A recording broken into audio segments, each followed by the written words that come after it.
How to adjust automatic wing mirrors. On the driver's side door panels, you will find the buttons with the letter L and R,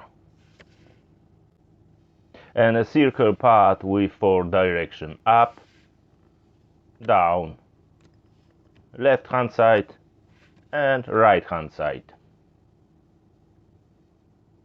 If you want to adjust the right hand side mirror, just press R. If you want to adjust the left side mirror, then press L instead of R. Let's see how it works in practice. When I press up arrow, then the outside wing mirror going up, down and going down. And exactly the same with the left side wing mirror and the right side wing mirror.